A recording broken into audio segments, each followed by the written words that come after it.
اعتکاف کے حوالے سے کچھ فضائل اور مسائل آپ کے سامنے پیش کرنے ہیں۔ اعتکاف وہ عمل ہے جو رسول اللہ صلی اللہ علیہ وسلم نے پابندی سے فرمایا۔ جب آپ صلی اللہ علیہ وسلم کا آخری وقت تھا، عمر کا آخری حصہ تھا، تو اس میں آپ صلی اللہ علیہ وسلم پابندی سے اعتکاف فرمایا کرتے تھے۔ دنیا کی ہر قوم میں اعتکاف کی عبادت رہی ہے۔ جو بت پرست لوگ ہوتے تھے وہ فَنَظَلُّ لَهَا عَاكِفِينَ، قرآن کہتا ہے کہ وہ بھی بتوں کے سامنے جو ہے وہ ادب سے اور اس خاص قسم کی ہیئت بنا کے بیٹھ جایا کرتے تھے۔ تو جب اسلام دنیا میں آیا تو اسلام نے ہمیں بتایا کہ ہم نے اگر عبادت کے لیے اپنے آپ کو باؤنڈ کرنا ہے تو ہم صرف اللہ کے لیے کر سکتے ہیں اپنے آپ کو باؤنڈ، اور وہ بھی مسجد کے اندر۔ تو نبی صلی اللہ علیہ وسلم نے مسجد میں اعتکاف فرمایا۔ اس وقت سے لے کے آج تک امت آپ صلی اللہ علیہ وسلم کے اس عمل کو فالو کر رہی ہے۔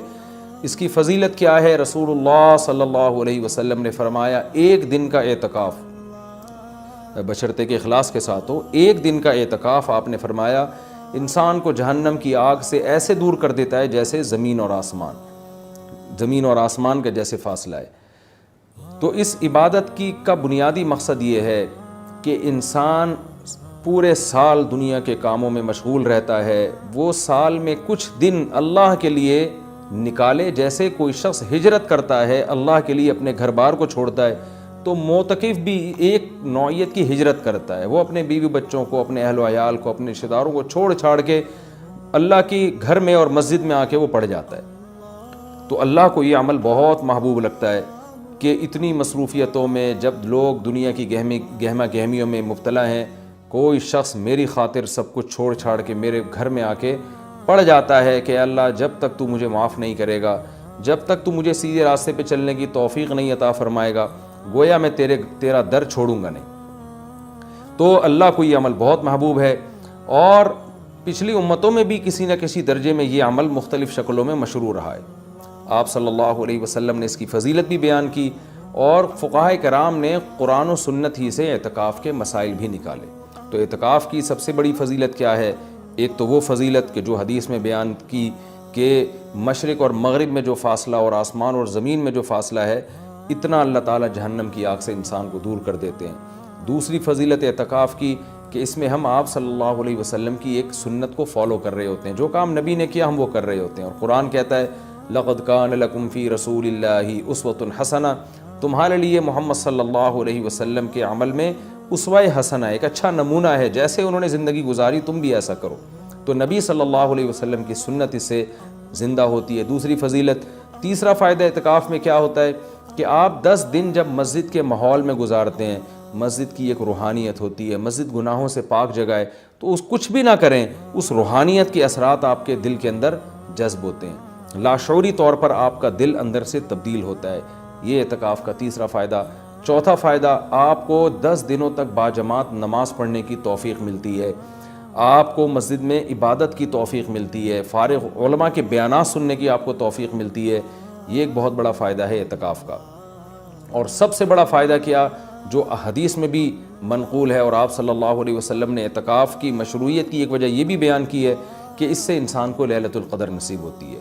آپ صلی اللہ علیہ وسلم لیلۃ القدر کی رات کی تلاش میں بھی اعتکاف فرمایا کرتے تھے، 10 دنوں کے لیے مسجد میں آ کے بیٹھ جایا کرتے تھے۔ تو معتکف کو یقینی طور پر لیلۃ القدر کی رات ملتی ہے۔ بالفرض اگر وہ سوتے ہوئے میں بھی لیلۃ القدر کی رات گزر جائے اور اس سے عبادت نہ ہو سکے، تو کم از کم اعتکاف والی عبادت تو اس کو لیلۃ القدر میں ملے گی۔ وہ قیامت کے دن یہ تو کہہ سکتا ہے اے اللہ لیلۃ القدر کی رات میں نے کوئی عبادت نہیں کی، لیکن اعتکاف والی عبادت مجھ سے ہوئی ہے، اس لیے کہ میں مسجد کے اندر موجود تھا۔ تو اعتکاف والے حضرات کو چاہیے کہ اعتکاف میں اگر آپ کچھ نہیں بھی کرتے، صرف فرض نماز پر اکتفا کرتے ہیں، تو آپ کو اعتکاف کا پھر بھی ثواب ملے گا۔ لیکن یہ جب اللہ کی طرف سے اتنا بہترین پیکیج آپ کو ملا ہوا ہے، آپ فارغ بھی ہیں، رمضان کا آخری عشرہ بھی ہے، اپنے آپ کو آپ نے باؤنڈ کیا ہوا ہے مسجد میں، تو سو کے یہ وقت گزار دینا یہ بہت بڑے اجر سے محرومی کا ذریعہ ہے۔ اس لیے معتکف کو اپنا وقت زیادہ سے زیادہ عبادت میں، تلاوت میں، نماز میں، دعاؤں میں لگانا چاہیے۔ اعتکاف میں انسان کی دعائیں بہت قبول ہوتی ہیں، تو رات کا آخری حصہ بھی ہو اور رمضان کا آخری عشرہ بھی ہو اور اعتکاف کی حالت بھی ہو، تو اتنے یعنی دعا کی قبولیت کا اس سے بڑا سبب کوئی ہو نہیں سکتا۔ تو معتکفین حضرات کو راتوں کے آخری حصے میں دعاؤں کا بہت زیادہ اہتمام کرنا چاہیے. اور معتکف کو چاہیے کہ رمضان کا یہ جو آخری عشرہ آپ نے اعتکاف کے لیے سلیکٹ کیا ہے تو اس میں صرف اعتکاف برائے اعتکاف نہ ہو بلکہ یہ ایک ورکشاپ ہونی چاہیے جس میں آپ یہ نیت کریں کہ میں جب مسجد سے نکلوں گا تو میں مکمل چینج ہو چکا ہوں گا. اگر آپ کی داڑھی نہیں ہے، آپ اعتکاف میں نیت کریں میں داڑھی کٹانے سے توبہ کروں گا. اگر آپ سود کھاتے ہیں، آپ نیت کریں میں 10 دن ایسے گزاروں گا کہ جب میں باہر نکلوں تو میں سود سے توبہ کر چکا ہوں. اگر بد نظری کی عادت ہے، آپ 10 دن اعتکاف میں اللہ سے دعا مانگیں کہ مجھ سے بد نظری چھوٹ جائے اور یہ نیت کریں کہ میں اعتکاف میں نکلنے سے پہلے اعتکاف سے نکلنے سے پہلے اس لعنت سے توبہ کر چکا ہوں گا. اگر آپ کو دھوکہ دینے کی عادت ہے، بد اخلاقی کی عادت ہے، ماں باپ کا دل دکھانے کی عادت ہے، بیوی کا حقوق نہیں ادا کر رہے، بچوں کے ساتھ رحمت والا معاملہ نہیں کر رہے، اخلاق خراب ہے آپ کے، ان تمام بیماریوں سے اور ان تمام گناہوں سے توبہ کا فیصلہ کریں. بلکہ میں تو یہاں تک معتکفین کو کہتا ہوں جو میں نے علماء سے سنا ہے کہ اعتکاف میں جس دن بیٹھیں سب سے پہلا کام آپ یہ کریں کہ اپنے گناہوں کی ایک لسٹ بنا لیں کہ بھئی میرے اندر یہ گناہ ہے، نماز قضا کر دیتا ہوں میں شراب پیتا ہوں، میں بد نظری کرتا ہوں، یا میں اللہ نہ کرے اور کوئی بڑا جرم کر رہا ہوں. تو سارے جرائم کی لسٹ بنائیں اور پھر آپ یہ نیت کریں اور وہ پرچی اللہ کے سامنے دعا میں رکھا کریں، اللہ یہ میرے جرائم ہیں تو مجھے ان سے توبہ کرنے کی توفیق دے دے.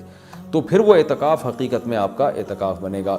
اور میں نے اپنی زندگی میں دیکھا ہے کہ جنہوں نے صحیح طرح سے اعتکاف کیا ان کی زندگیاں ہمیشہ کے لیے تبدیل ہو گئیں. اکثر توبہ کرنے والے وہ ہوتے ہیں جو اعتکاف میں جا کر ان کو توبہ کی توفیق ملتی ہے. تو یہ بہت بڑی عبادت ہے، اس کا اہتمام کرنا چاہیے. دوسری بات، پہلے دن سے اپنا عبادت کا کوئی اسکیجول بنا لینا چاہیے. ایسا نہ ہو کہ آپ آ کے بیٹھ گئے اب سوچنے میں 3 دن گزار دیں گے کہ آپ نے کرنا کیا ہے. تو اپنا ایک اسکیجول بنائیں کہ بھئی تہجد کتنی، تراویح کی تو پابندی کرنی ہے، تہجد کتنی پڑھنی ہے اور کتنے پارے اس میں پڑھنے ہیں یا کتنی مقدار میں تلاوت اس میں کرنی ہے، تسبیحات کتنی کرنی ہے، کون سی کرنی ہے، دعا کس وقت مانگنی ہے، کتنی دیر مانگنی ہے. یہ پورا ایک اسکیجول پہلے سے ہونا چاہیے آپ کا.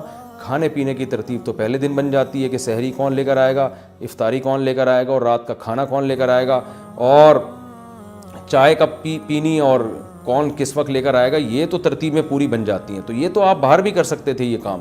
اعتکاف تو عبادت کے لیے ہے. تو عبادت کی ترتیب بنانا یہ چائے اور کھانے پینے کی اور پکوڑے اور سموسوں کی ترتیب سے زیادہ ضروری ہے اعتکاف میں. تو شروع میں اس کا اسکیجول بنا لینا چاہیے. اس بارے میں کچھ مسائل بھی ہیں کہ اعتکاف کن چیزوں سے ٹوٹتا ہے. پہلی بات تو یہ ہے کہ اگر آپ کا روزہ ٹوٹ گیا تو اعتکاف بھی خود بخود ٹوٹ جائے گا. اعتکاف جب بھی ٹوٹے گا تو قضا 1 دن کی ہوتی ہے اس کی.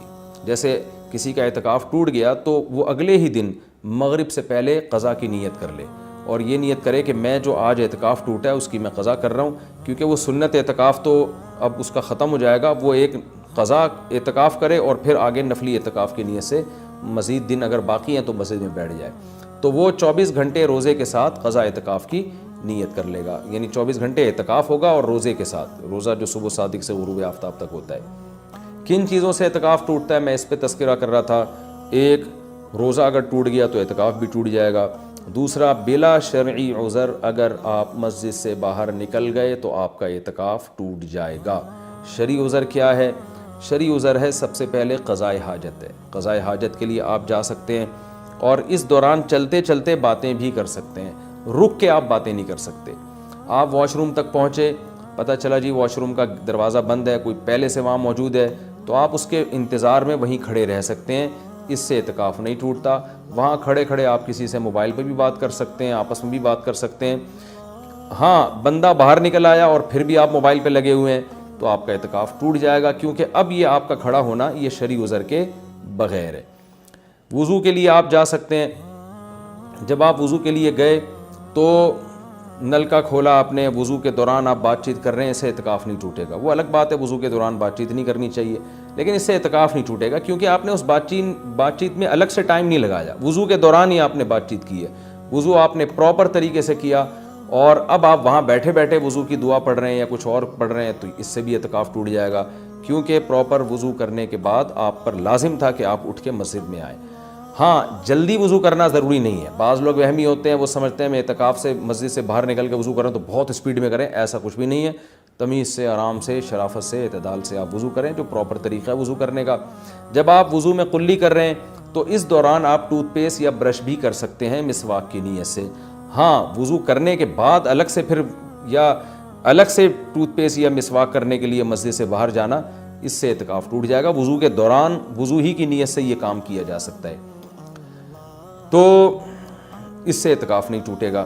اسی طرح اگر کسی کے لیے گھر سے کھانے پینے کا انتظام نہیں ہو رہا، کوئی لا کے دینے والا نہیں ہے، تو وہ مجبوراً کھانا کھانے کے لیے بھی باہر جا سکتا ہے، کیونکہ یہ کھانا بھی انسان کی بنیادی ضرورتوں میں سے. آپ ہوٹل سے کھانا خریدنے کے لیے مجبوری میں جا سکتے ہیں اور لا سکتے ہیں.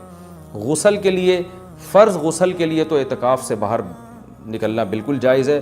سنت غسل کے لیے جو راجح قول ہے، جو دلیل کے لحاظ سے قوی ہے، اس کے مطابق سنت غسل کے لیے آپ اعتکاف کے لیے مسجد سے باہر نہیں جا سکتے، چاہے وہ جمعہ کا دن ہو یا کوئی بھی دن ہو.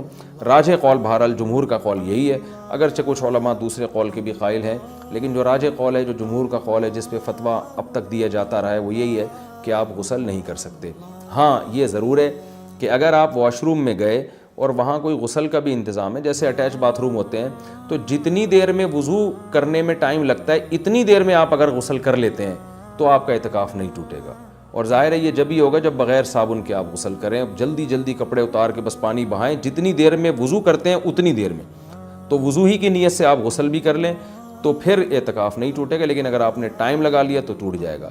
گرمیوں میں بہت بڑی پرابلم ہو جاتی ہے، پسینے کی بدبو لوگوں میں آ رہی ہوتی ہے، تو ایسے موقع پر اگر کوئی مسجد میں ایسا انتظام کر لیا جائے کہ مسجد ہی میں کوئی ایسا ٹب ہو جہاں بیٹھ کے کوئی نہا لے اور مسجد گندی نہ ہو، تو اس کی بھی گنجائش ہے. یا صرف سر دھو لے، اور سر تو دھویا جا سکتا ہے، آپ مسجد سے سر تھوڑا سا باہر کریں اور پھر کوئی شخص پانی ڈال کے یا خود ہی آپ پانی ڈال کے اپنے سر کو دھو لیں صابن سے، تو یہ بھی جائز ہے.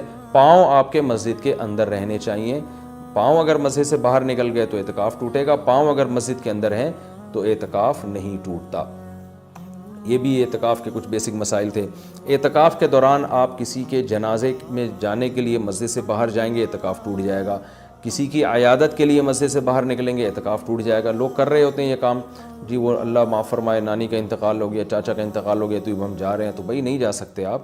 جس کا بھی انتقال ہو گیا اس کے لیے یہیں بیٹھ کے آپ دعائے مغفرت کریں. اور ان کا جنازہ اگر وہیں آ جاتا ہے تو مسجد کے اندر بعض جگہوں پہ صفیں بنتی ہیں، جنازہ باہر رکھا جاتا ہے تو ٹھیک ہے، مسجد سے باہر آپ نہیں جا سکتے. اسی طرح ایک اور بھی گنجائش ہے کہ اگر کسی کو اعتکاف کے دوران پہلے سے پتہ ہے کہ مجھے کسی ضروری کام سے جانا پڑے گا تو وہ مستثنی بھی کر سکتا ہے. یعنی اعتکاف میں بیٹھنے سے پہلے وہ یہ نیت کر لے کہ فلاں دن اتنے ٹائم تک کا جو وقت ہے میں اعتکاف سے خارج کر رہا ہوں، تو وہ فلاں دن جب آئے گا تو وہ مخصوص ٹائم اس کا اعتکاف میں داخل ہی نہیں ہوگا، تو اس دوران وہ مسجد سے باہر جا سکے گا، اس کا اعتکاف نہیں ٹوٹے گا. یا وہ یہ کہہ لے کہ جیسے کسی نے پیپر دینا ہے تو وہ یہ نیت کر رہے کہ بھائی میں اعتکاف میں تو بیٹھ رہا ہوں، لیکن میرا ایم اے اسلامیات کا یا میرا اکنامکس کا پیپر ہے، تو میں جب پیپر کا ٹائم ہوگا تو میں جاؤں گا پیپر دینے کے لیے اور پیپر دے کے فوراً واپس آ جاؤں گا. تو پہلے سے جو نیت کر لے گا تو اس میں وہ ٹائم اعتکاف میں داخل ہی نہیں ہوگا اور اس عمل کی وجہ سے اس کا اعتکاف ٹوٹے گا نہیں. البتہ سنت بہرحال یہی ہے کہ پراپر 10 دن تک مسلسل اعتکاف کیا جائے. تو یہ کچھ موٹے موٹے مسائل تھے اعتکاف کے. اور رمضان میں روزے کی حالت میں سرما لگانے سے، کان میں آنکھ میں دوا ڈالنے سے روزہ بھی نہیں ٹوٹتا، اعتکاف بھی نہیں ٹوٹتا. خوشبو لگانے سے نہ روزہ ٹوٹتا ہے نہ اعتکاف ٹوٹتا ہے. باتیں کرنے سے بھی نہ روزہ ٹوٹتا ہے نہ اعتکاف ٹوٹتا ہے. لیکن اعتکاف میں زیادہ باتیں نہیں کرنی چاہیے، عمل کو زیادہ فوکس کرنا چاہیے. اور اگر کوئی گپ شپ لگاتا بھی اعتکاف میں تو اس سے کچھ نہیں ہوتا، لیکن اعتدال سے مسجد کے آداب کا خیال کرتے ہوئے. تو اعتدال سے اگر کوئی مسجد میں رہے اور مسجد کے آداب کا خیال کر کے بات چیت بھی اعتکاف کے دوران کرتا ہے تو یہ ناجائز عمل نہیں ہے. ایک بات جو آخری بات، اعتکاف میں موبائل کا استعمال کم کریں اور اس کو مثبت ایکٹیویٹیز کے لیے محدود کر دیں. فون پہ باتیں کرتے رہنا، ویڈیوز دیکھتے رہنا فیس بک کی، یہ تو سارا ٹائم آپ کا فیس بک برباد کر دے گا. کوئی کام کی علمی بحث دیکھنی ہو تو ایک الگ بات ہے، لیکن ویڈیو گیم اور ان چیزوں میں اعتکاف کو برباد کرنا یہ بہت بڑی محرومی کی بات ہے. اللہ تعالیٰ سے دعا ہے کہ اس رمضان کے اس عشرے کو اللہ ہم سب کے لیے رحمت بنائے.